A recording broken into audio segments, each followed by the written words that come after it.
రెండవ రోజు సత్సంగానికి నాకు సంబంధించి మీ అందరికీ మనస్ఫూర్తిగా స్వాగతం పలుకుతూ, ఈరోజు నాకు ఇచ్చినటువంటి అధ్యాయం శ్రీ సాయి సచ్చరిత్ర 32వ అధ్యాయం. నిన్న మనం మాట్లాడుకున్న అధ్యాయాలు శ్రీ సాయి సచ్చరిత్ర 18, 19 అధ్యాయం. ఈరోజు ఆ 32వ అధ్యాయంలో బాబావారు మనకేమని సందేశం ఇచ్చారో నాకు అర్థమైనంత వరకు, నా పరిణతికి సంబంధించినంత వరకు. ఎందుకంటే జ్ఞానంలో ఎవ్వరికీ పరిపూర్ణత ఉండదు. ఒకే అంశాన్ని నాకు ఒక రకంగా కనిపిస్తుంది, మీకు ఒక రకంగా కనిపిస్తుంది. వీటిల్లో ఏది నిజం, ఏది వాస్తవం అంటే ఎవరికి వారిదే నిజం, అలా అర్థమవుతారు. బాబావారు కూడా చూడండి, ఒక్కొక్కరికి ఒక్కొక్క విధంగా అర్థమైనారు ఆయన. బాబావారిని పరిపూర్ణంగా ఇలా అర్థం చేసుకున్న వారు ఒకరు ఉన్నారని ఏ ఒక్క భక్తుని కూడా మనం చెప్పలేము. దర్శించేటప్పుడు కూడా ఒక్కొక్కరు ఒక్కొక్క రకంగా దర్శించారు. ఒకరి శివుడుగా, ఒక రాముడుగా, మారుతిగా, రకరకాలు. కాబట్టి నా దృష్టిలో నాకున్న పరిణతి మేరకు బాబావారు నాకు ఇచ్చినటువంటి సందేశం ఈరోజు మీకు 32వ అధ్యాయంలో వినిపించడానికి నేను సిద్ధపడుతున్న ఆయన యొక్క అనుగ్రహంతో. సాయిబంధువులను, ఈ అధ్యాయంలో మీరు అనేక సార్లు చదువుకుంటారు. మనకున్నటువంటి ముఖ్యమైన శీర్షికలు అన్వేషణము అనే ఒక శీర్షిక, గోఖలే గారి భార్య ఉపవాసము. ఉపవాసం గురించి నిన్న మనం మాట్లాడుకున్నాం కాబట్టి దానికి కాస్త అవకాశం తగ్గించి స్కిప్ చేద్దాం. మూడవది బాబా సంఘం. ఈ మూడింటి గురించి మనం మాట్లాడుకోవాలి. ఇందులో అద్భుతమైన సందేశం ఉంది. మనకు శుతిమెత్తని సటకా దెబ్బలు కూడా ఉన్నాయి. బాబావారు ఆయుధాన్ని ధరిస్తారు. దేవతా స్వరూపాలందరూ కూడా ఆయుధాలు ధరిస్తారు. కానీ కొంతమంది దేవతా స్వరూపాల యొక్క ఆయుధాలు మారణాయుధాలుగా ఉంటాయి. కానీ బాబావారి దగ్గర ఉన్న ఆయుధం మారణాయుధం కాదు, కానీ బొప్పు కడుతుంది. అదైతే ఉంది ప్రమాదం. తన బిడ్డ ఎవరినైతే అనుగ్రహించదలుచుకున్నాడో, ఎవరి వైపు తన దృష్టి ప్రసరించిందో, వాడు గనక పక్కదారి పడుతూ ఉంటే, వాడు గనక తన గమ్యం చేరలేకపోతుంటే మాటలతో చెప్తాడు, నయాన భయాన అన్ని ఉపాయాలు వాడి మీద ప్రదర్శిస్తాడు. అప్పటికీ వినకపోతే ఏం చేస్తాడు? సటకాతో 2 దెబ్బలు వేస్తాడు. దాదాపు అందరికీ ఆ సటకా దెబ్బలు పడే ఉంటాయి. ఆ సటకా దెబ్బలు పడని వాళ్ళు ఎవరో కూడా ఇక్కడ కూర్చొని ఉండరు, అందరికీ బాగా పడి ఉంటాయి. ఒక్కొక్క సటకా దెబ్బకి ఒక్కొక్క అనుభవం మనం నేర్చుకుంటాం.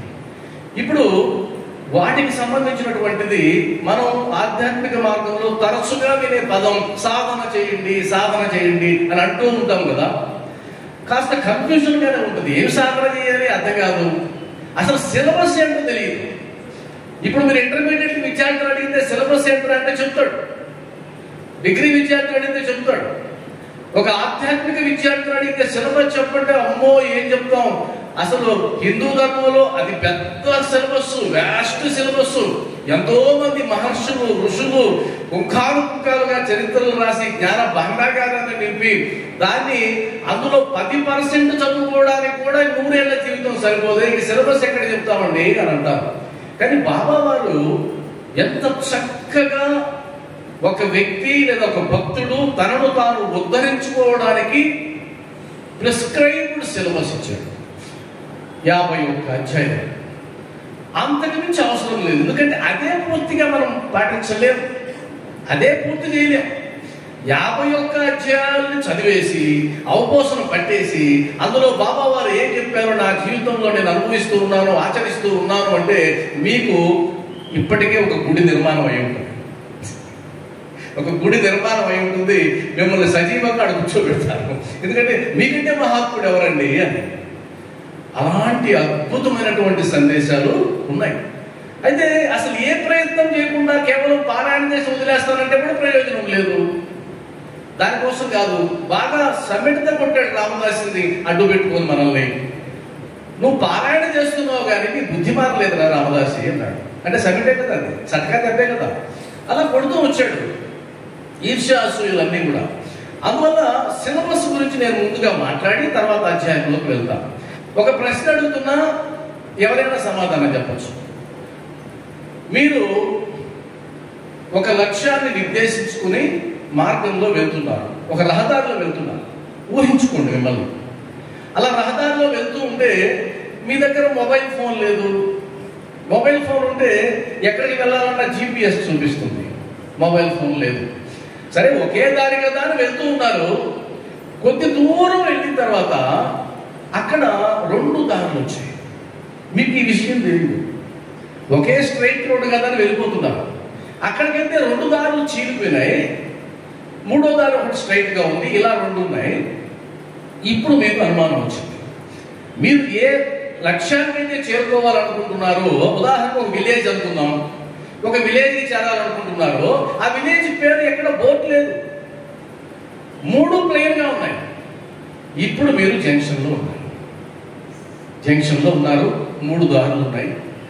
నా ప్రశ్న ఏంటంటే, మీరు చేయొచ్చితే ఆయన మైక్ ఇస్తాడు, మీరు మీ లక్ష్యాన్ని ఎలా చేరుకుంటారు? వెళ్ళండి, ఎవరైనా చెప్పచ్చు, తప్పదు. అబ్బా గట్టిగా చెప్పడం కొట్టండి. ఇంకా బైక్ కూడా అవసరం లేదు, మీకు ఇక్కడే కట్టంలో బైక్ పెట్టేసాడు భగవంతుడు. సంతోషం. గట్టి ఆ చప్పట్లు నేను చెప్పాను కదా ఎలా కొట్టాను. బట్ ఎవరైనా వస్తే వచ్చిందాక ఆగి వాళ్ళని అడిగి వెళ్తారు. ఎందుకనమ్మా వాళ్ళని అడుగుతారు? వాళ్ళు ఎందుకు అడుగుతారు? ఉండండి ఉండండి ఉండండి.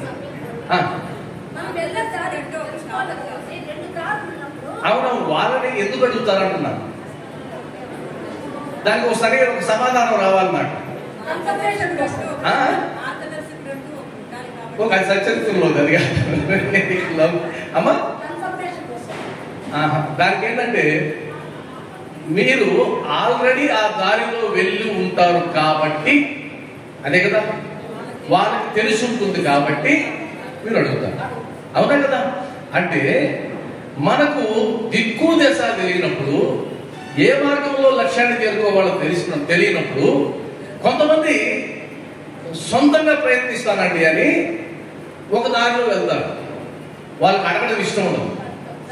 అంత దూరం వెళ్ళిన తర్వాత ఇది కాదు అని తెలుస్తుంది. అప్పుడేం చేస్తారు? మళ్ళా వెనక్కి వచ్చి జంక్షన్కి వస్తారు. ఇది కాదు కదా, ఇది అయి ఉంటుందేమో, ఇటు పోతారు. అది కూడా కాదన్నప్పుడు అటువైపు వాళ్ళకి ఇదే కదా ఉండేది అని వస్తారు. అప్పుడు వాళ్ళు ఎంత తెలివైన వాడిని నేను అనుకుంటారు. కానీ ఇక్కడ అలా జరిగిన నష్టం ఏంటి? మీ సమయం, మీ డబ్బు అంతా, శ్రమ అంతా పోయింది కదా, టైం అంతా వేస్ట్ అయిపోయింది కదా. కాబట్టి మార్గదర్శి ఉండాలి. ఇదేమన్నా పెద్ద లాజిక్ అండి? దీనికి ఏమన్నా పెద్ద లాజిక్ అవసరమా? లేదు. ఇప్పుడు ఇది అర్థమైపోయింది అనుకోండి, ఈ 32వ అధ్యాయం చెప్పాల్సిన సరే చెప్పుకోవాలి కాబట్టి మొదలు పెడదాం. సిలబస్ సాధన దేనికోసం అంటే కొన్ని పదాలు తికమక పడతాయి. మీరు ఆధ్యాత్మిక గ్రంథాలు ఏదైనా చదవండి, ఈ 32వ అధ్యాయంలో కూడా ఉపోద్ఘాతంలో ఉంటుంది. కొన్ని పదాలు వాటిలో ఒకటి త్రిగుణాలు వింటూనే ఉంటాం. త్రిగుణాలు, త్రిగుణాలు అంటే తెలుసు, 3 గుణాలు. 3 గుణాలు ఏంటో కూడా తెలుసు, రజోగుణము, తమోగుణము, సత్వగుణము. సత్వగుణం చివరిలో పెట్టాను. సత్వగుణం 3 గుణాలు తెలుసు. నీ చుట్టూ దేని చూసినా ఈ 3 గుణాల మిశ్రమమే ఉంది.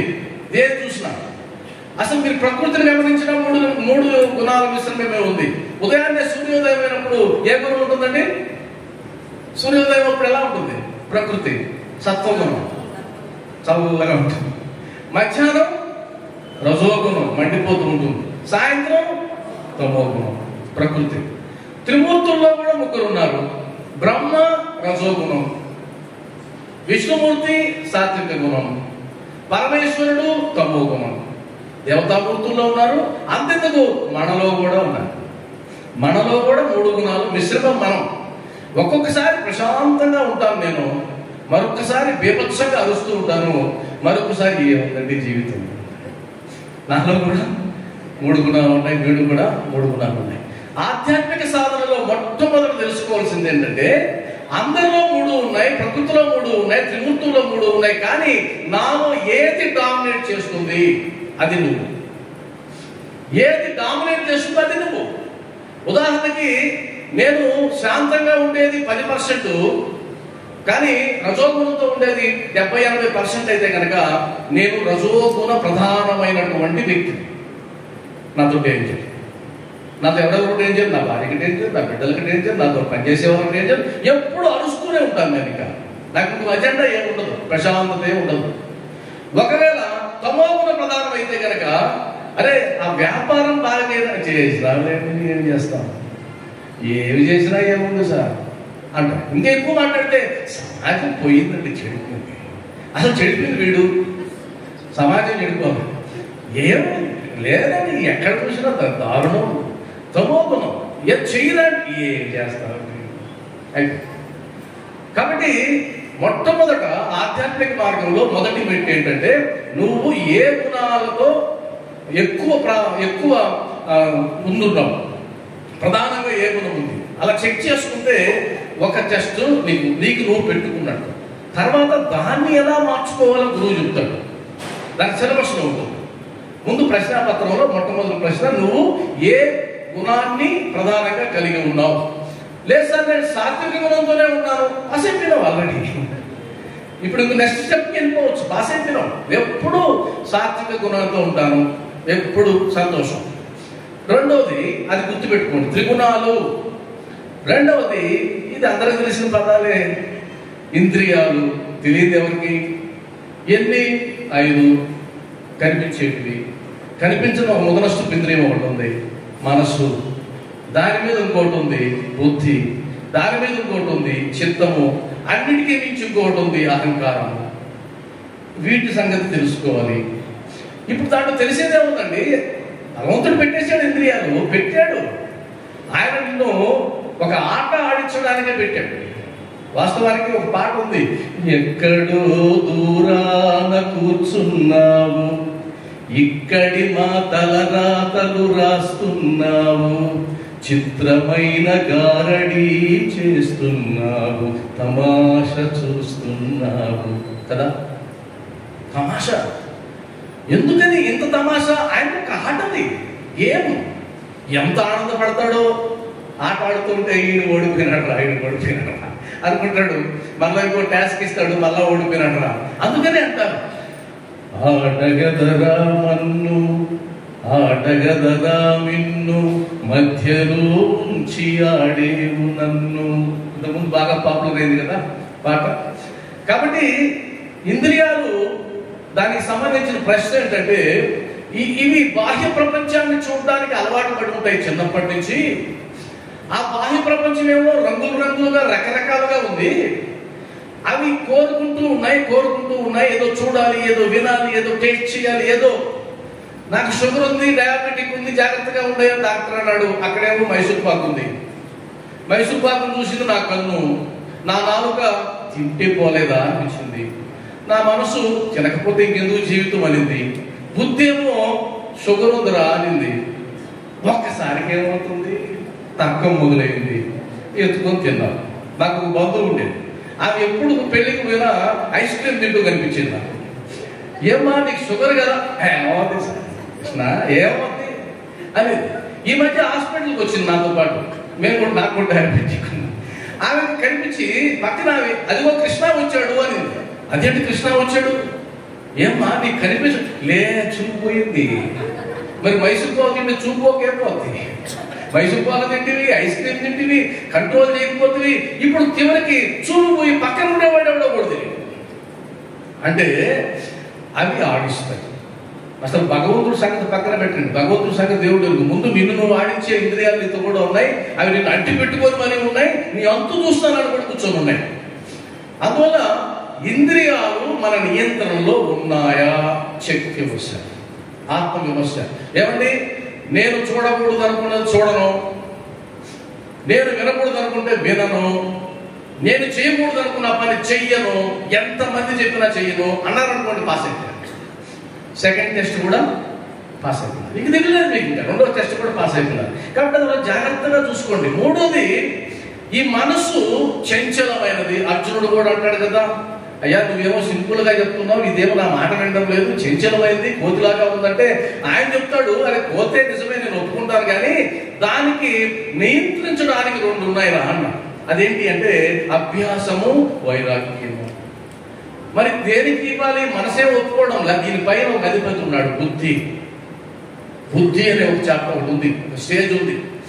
మనం బుద్ధి మాట విన్నట్లయితే మనసు కంట్రోల్ అవుతుంది. ఒకవేళ మనసుకి అలవాటు చేస్తే, ప్రాక్టీస్ చేస్తే లేదంటే కుదరదు. ఇప్పుడు ఉదాహరణకి ఆ నియంత్రించడం ఎలా సాధ్యమవుతుంది అంటే, ఉదాహరణకి మీరు నేను ఒక అడవిలో ఉండేటువంటి ఏనుగుని శాసించి, ఏనుగా నువ్వు చెప్పినట్టు వింటావా వినవా అంటే, అలాగే వింటానండి దొరగారు అంటదా? ఏనుగు తొక్కి పడేస్తుంది, అవునా?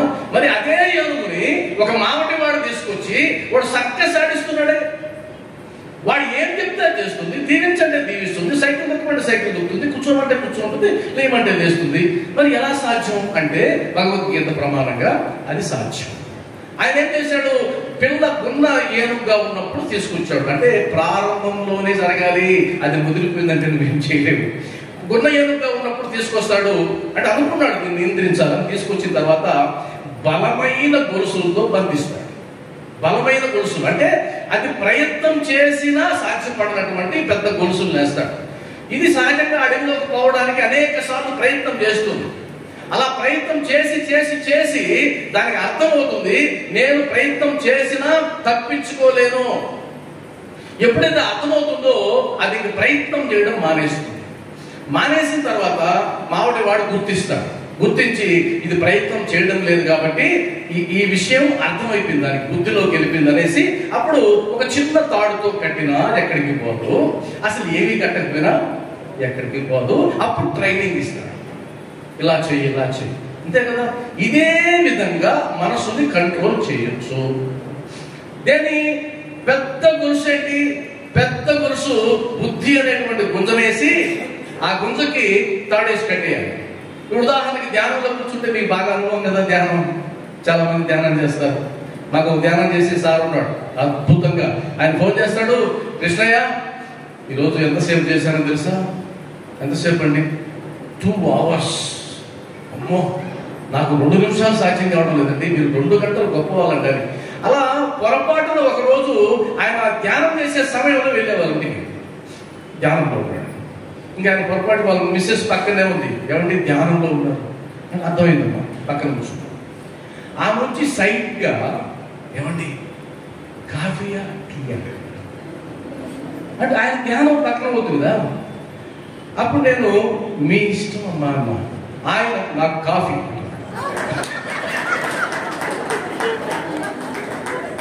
అర్థమైపోయింది, ఓహో ఈ ధ్యానం అయితే నేను 24 hours చేస్తా.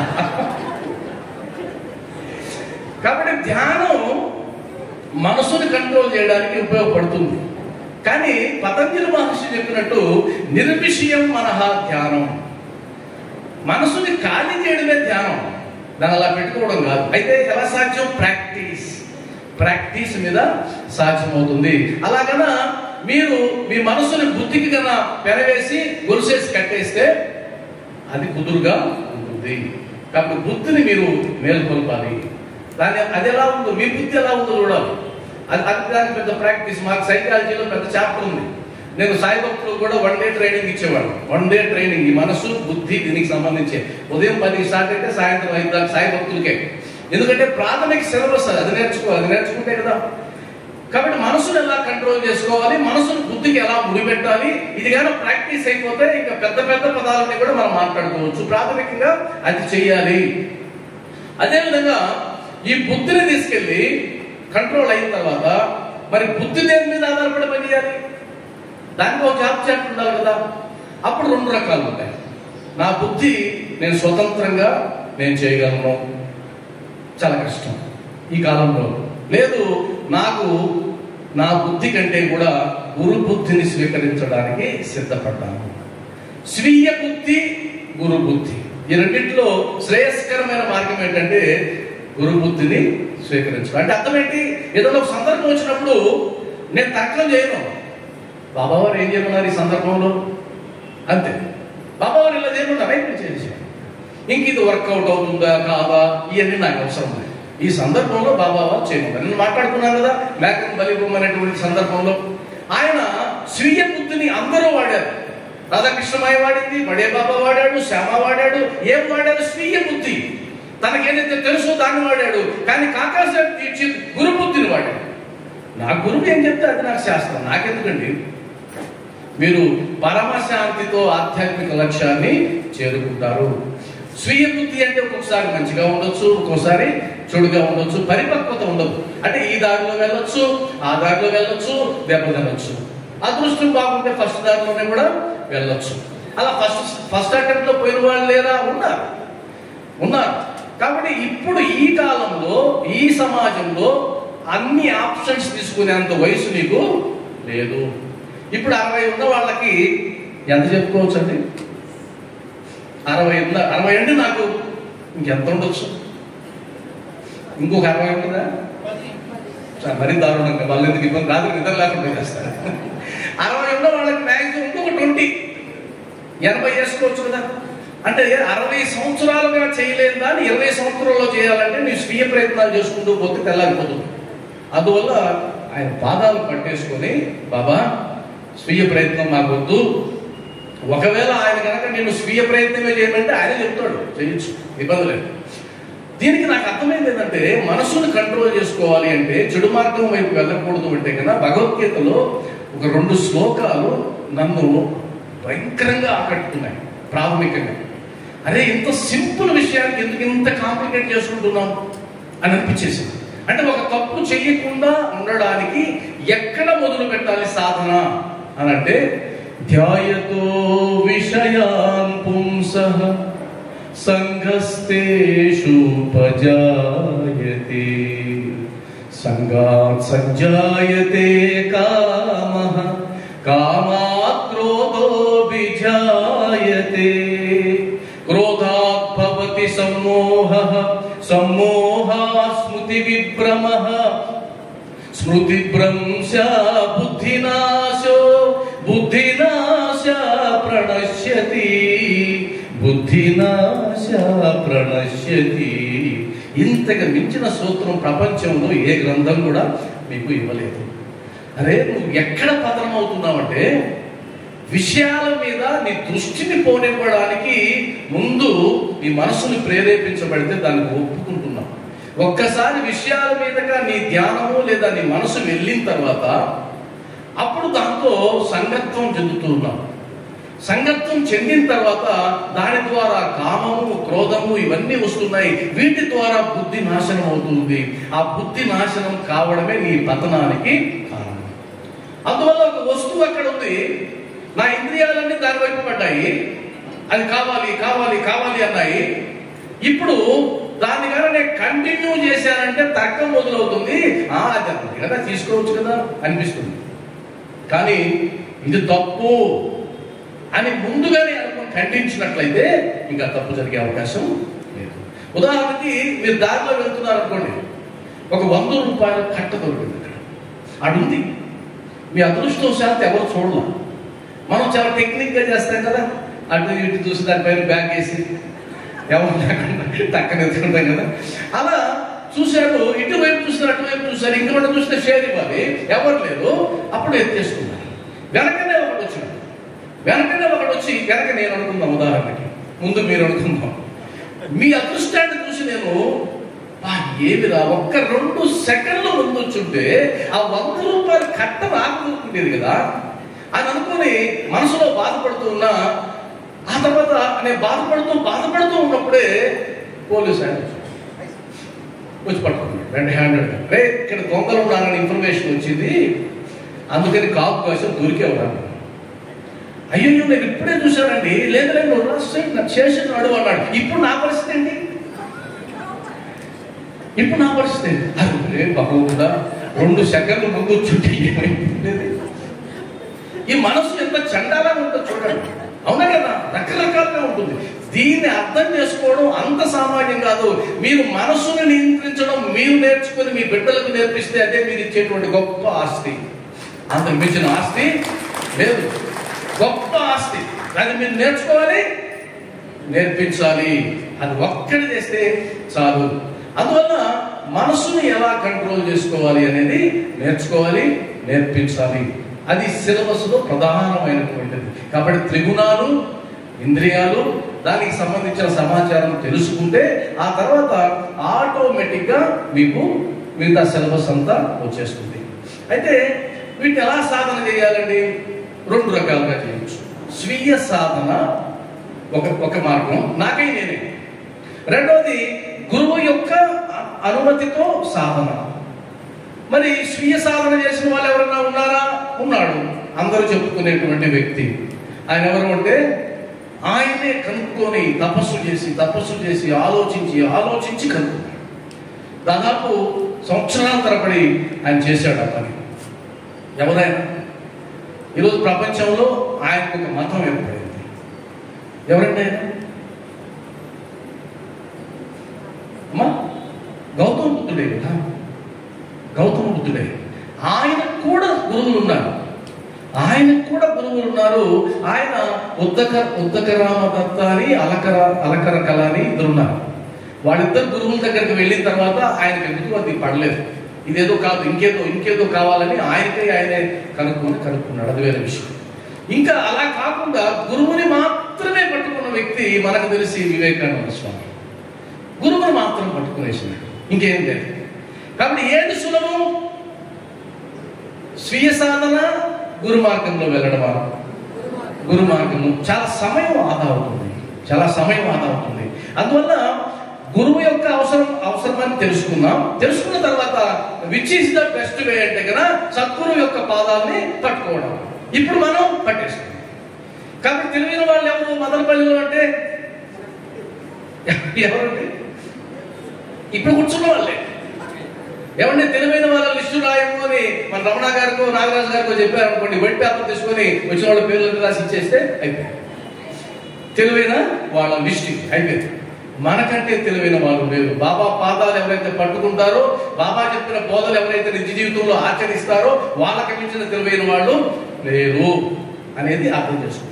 ఆ తర్వాత బాబా వారు కూడా ఒక మాట చెప్తాడు. అదేంటంటే ఈ చర్చ 32వ అధ్యాయంలో మనం ఉన్నాం, 2వ అధ్యాయంలోనే ప్రారంభమైంది. అసలు గురువు యొక్క అవసరం ఏంటి అని సచ్చరిత్ర రాసినటువంటి మహానుభావుడు చర్చ పెట్టాడు.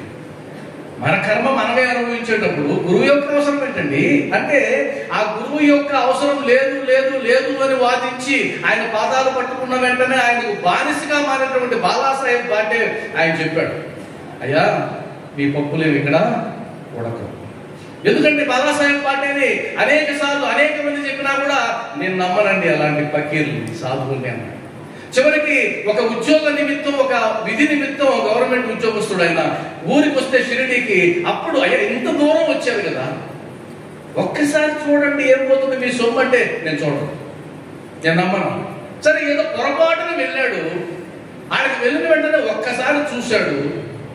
ఆయన మీద వస్త్రం ఏదో ఎగిరి ఈయన పైన పడింది. అది అంటారు, నిజమో కాదు తెలియదు. మారిపోయింది, చిత్తవృత్తి మారిపోయింది, పిచ్చోడు అయిపోయినాడు. చివరికి భార్య, బిడ్డలు, సంసారం ఎలా సాకాలి తర్కమేమీ లేకుండా షిరిడీలో ఉండిపోయినాడు. ఉద్యోగానికి రాజీనామా చేయలేదు. బాబావారే అరే వాడికి పెన్షన్ కూడా రాదురా, ఇప్పుడు అప్లై చేస్తే కానీ పెన్షన్ రాదు అంటే దీక్షిత్ని వాళ్ళందరూ పురమాయించి మీరైనా పెట్టండి వాడు సంతకం తీసుకెళ్ళి అని పెడితే అప్పుడు 30 రూపాయలు పెన్షన్ శాంక్షన్ అయింది. 30 రూపాయలతో ఎక్కడ బతకాలి తెలియదు. ఆయనకు అవసరం లేదు. ఇప్పుడు భారత్ ఎక్కడ వేసినాడు? గురువు మీద వేసేసినాడు. గురువు మీద వేసిన తర్వాత నువ్వేంటి? అప్పుడు ఆయనకి టెన్షన్ ఎక్కువ. తెలివైన వాళ్ళు మనం అయితే కనుక టెన్షన్ పడేది ఆయన, మనం మూర్ఖులం అయితే ఆనందపడేది ఆయన. నేను తెలివైన వాడండి, బాబా భారత ఏమన్నా వేసేసారు అంటే హాయిగా పడుకో. కానీ మనం అంత తెలివిగా వేస్తామా?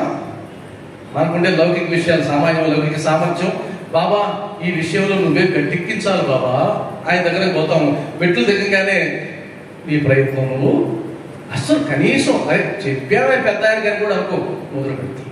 సంశయాత్మ వినశ్యతి, అది భగవద్గీత శ్లోకం. కాబట్టి అక్కడకు పోవుటకు చాలా మార్గములు కలవు. ఎక్కడికి మీరు ఎక్కడికైతే చేరాలనుకున్నారో, ఏ గ్రామానికైతే వెళ్ళాలనుకున్నారో, ఏ లక్ష్యానికైతే వెళ్ళాలనుకున్నారో, అది జీవన్ముక్తి అంటారా, ఆత్మసాక్షాత్కారం అంటారా, మీ ఇష్టం. అక్కడికి పోవుటకు చాలా మార్గాలు కలవు. షిరిడీ నుంచి కూడా నేను చెప్పాను, బాబా వారి మార్గం ప్రత్యేకమైనది చెప్పాను కదా, బాబా వారు కూడా చెప్పాను. ఇది ఒక ప్రత్యేకమైన మార్గం. షిరిడి నుంచి ఒక మార్గం కలదు, మిగిలిన మార్గాలతో దీనికి సంబంధం లేదు. షిరిడి నుంచి ఒక మార్గం కలదు అంటూ వదిలేసాడా. ఆ మార్గము ప్రయాసకరమైనది. మరి బాబా మార్గం చాలా సులభమైంది కదా, సరళమైంది కదా. మొదటి ఇద్దరికి సులభమైంది, ఆర్తులు అర్థార్థులు. మిగిలిన ఇద్దరికి కఠినమైనది, జిజ్ఞాసులు ముముక్షులు. కొద్ది కఠినమైనది. అయితే ఆయన ప్రేమ ప్రసరిస్తే కనుక చాలా అయిపోతుంది. కాబట్టి అలా వెళ్ళకుండా కానీ వెళ్తే ఏముంటాయి మధ్యలో అన్నాడు, పులులు తోడేళ్ళు ఉంటాయి, గుంతల్లో పడతాం. మనం పడలేదు ఇప్పుడు, ఎన్ని గుంతల్లో పడుకుంటున్నాం, పడ్డాము లేచాము, పర్లేదు. మరి పడి లేకపోతే అప్పుడేంటి? నేను కొంతమంది వాదిస్తుంటాను, పిల్లలకి బైక్ నేర్పిస్తూ ఉంటారు. నేను వాళ్ళతో అడుగుతాను పేరెంట్ని, ఏమండి పడితే అంటాను. నేను ఒప్పుకోను, మనసు ఒప్పదు. ఎందుకంటే ఒక చిన్న పిల్లవాడు డ్రైవ్ చేసినందువల్ల మా బంధువు ఒక ఆమె చనిపోయి వాళ్ళ కుటుంబం అంతా విచ్ఛిన్నమైంది. కాబట్టి నాకు అది బాధ. అప్పుడు ఆయన అన్నాడు నాతో, సార్ పడి లేస్తేనే నేర్చుకుంటాను సార్. అబ్బా మేధావి, సామాన్యమైన మేధావి కాదు. నేను అప్పుడు ఆయన ఏమన్నా అనుకో, నేను అన్నాను, పడి లేకపోతే ఆయనే కదా, పడి లేస్తే నేర్చుకుంటాడు, లేకపోతే ఏం నేర్చుకుంటాడు? అయిపోయింది, క్లోజ్. వాడు ఇలా మాట్లాడతారండి ఎవరైనా, నేను ఇలానే మాట్లాడతానండి, అంతే. నిజం కదా అది. అందువల్ల నేను ఒకటే చెప్తాను, అక్కడికి వెళ్ళేటప్పుడు గుంతల్లో పడకుండా ఉండాలంటే, తోడలు చిక్కకుండా ఉండాలంటే, పులుల బారిన పడకుండా ఉండాలి అంటే ఆయన పాదాలు పట్టుకొని ఆయన ఆశ్రయించి ముందుకెళ్ళిపోవడమే. ఇప్పుడు మనం చేసే పని కూడా అదే. ఇప్పుడు ఏం చేస్తున్నాం? బాబా 32వ అధ్యాయంలో నాకేం చెప్పావయ్యా అని కూర్చున్నాం. ఆయన ఏదో దానికి సంబంధించిన సమాచారం చెప్తాడు. ఇప్పుడు నేను ఒకటే దానికి సింపుల్గానే చెప్పదలుచుకున్నా, మన సమయం కూడా తక్కువ ఉంది కాబట్టి. చివరికి మనం కంక్లూషన్కి వస్తాం. ఆ కంక్లూషన్ ఏంటంటే, గురువు యొక్క మార్గనిర్దేశకత్వం లేకుండా ఆధ్యాత్మిక మార్గంలో ప్రయాణం చాలా ప్రయాసకరమైనది. అయిపోయిందా? వేమన గారు సింపుల్గా చెప్తారు, గురుని శిక్ష లేక గురు తెట్లు కలుగునో, అసునకైన వాని అబ్బకైనా, తాళపు చెవి లేక తలుపెట్టులుడునో, విశ్వదాభిరామ వినురవేమా, విశ్వదాభిరామ వినురవేమా. తెలిసిపడేశాడు. అయ్యా, అర్జునకైనా బ్రహ్మదేవుడికైనా వాని అప్పకైనా విష్ణుమూర్తికైనా గురువు ఉండాలి. అందుకనే విష్ణు రూపంగా వచ్చినటువంటి అవతారాలన్నీ కూడా గురు శుశ్రూష చేసి మాత్రమే వాళ్ళు చలామణి అయ్యారు. సాధ్యము మహర్షి కాడ, వశిష్ఠుడి దగ్గర, అంతే కదా. అందువల్ల మనమెంత వారికే తప్పలేదు గురువుని అనుసరించడం. మనం మామూలు వాళ్ళం, మానవ మాతృలం, అంతే కదా, మానవ మాతృలం. కాబట్టి ఈ రోజు ఒక నిర్ణయం తీసుకోండి. మీ వయసు ఎంతైనా కానివ్వండి, రెస్ట్ ఎంతైతే ఉంటుందో ఆ రెస్ట్ లైఫ్ ఎంతైతే బాబా వారికి మనకి ఇస్తారో తెలియదు కదా, అది కూడా సస్పెన్స్ థ్రిల్లర్ అంతే, ఎప్పుడేమవుతుందో తెలియదు. కాబట్టి అంతవరకు బాబా మీరు ఏం చెప్పారో అది చెయ్యడానికి నేను సిద్ధంగా అని అంటే, ఇప్పుడు మనం అధ్యాయంలోకి వెళ్తాం. అందరూ సిద్ధమేనా? ఎంతమంది సిద్ధమండి? చేతులు ఎత్తాలి, తప్పులేదు. ఆయన ముందు కదా చెప్తున్నాం, నాకు కాదు, మీరు చెప్తున్నారు, ఆయన చెప్తున్నారు, సంతోషం. కాబట్టి అధ్యాయంలోకి వెళ్దాం.